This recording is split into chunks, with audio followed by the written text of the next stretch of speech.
Assalamualaikum warahmatullahi wabarakatuh. Nama saya Rangga Syapitra, NPM 2003090042. Saya akan menganalisis kasus pelecehan seksual di masyarakat, kampus, dan pesantren. Judul: Pelecehan seksual verbal pada mahasiswa berjilbab di Surabaya. Pembahasan: kasus pelecehan seksual verbal yang terjadi sering dikali dikaitkan dengan cara berpakaian perempuan pada saat di ruang publik yang semestinya tidak ada korelisasi dalamnya.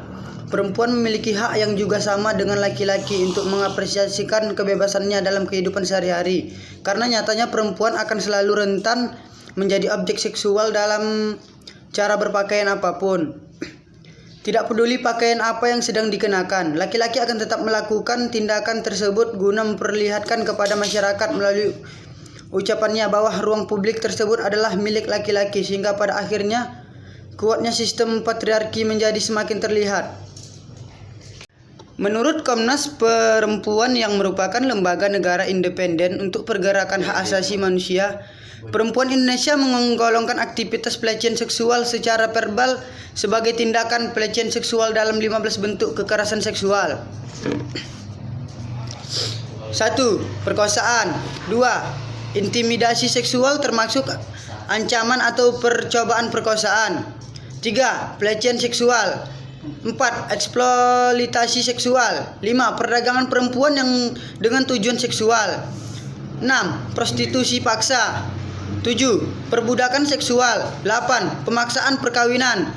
9. Pemaksaan kehamilan. 10. Pemaksaan aborsi. 11. Pemaksaan kontrasepsi dan sterilisasi.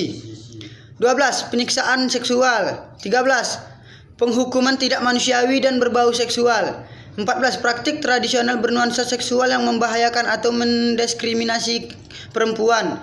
15. Kontrol seksual. Dalam tindakan pelecehan seksual verbal yang laki-laki lakukan kepada mahasiswi berjilbab rupanya menghasilkan suatu perubahan dalam beberapa aspek pada diri mereka. Perubahan terjadi tidak secara instan begitu saja, namun melalui beberapa proses yang mana diawali dengan pemberian simbol oleh laki-laki kepada perempuan dalam interaksinya pada pelecehan seksual verbal. Lalu penilaian dan pemberian makna serta pemutusan tindakan.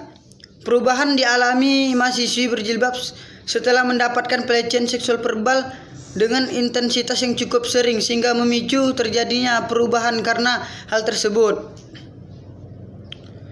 Tidak semua tindakan tersebut menghasilkan perubahan yang sama kepada mahasiswi berjilbab. Mereka mendapatkan perubahan sesuai dengan bagaimana mereka menilai pelecehan seksual secara verbal yang didapatkan.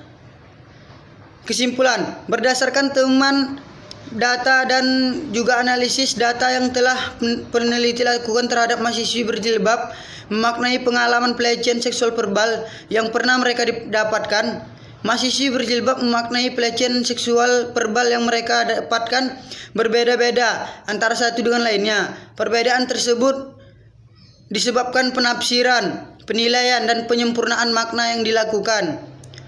Pemaknaan terhadap pelecehan seksual verbal dipengaruhi oleh simbol-simbol pelecehan verbal yang dilontarkan oleh laki-laki ketika berinteraksi dengan mahasiswa berjilbab.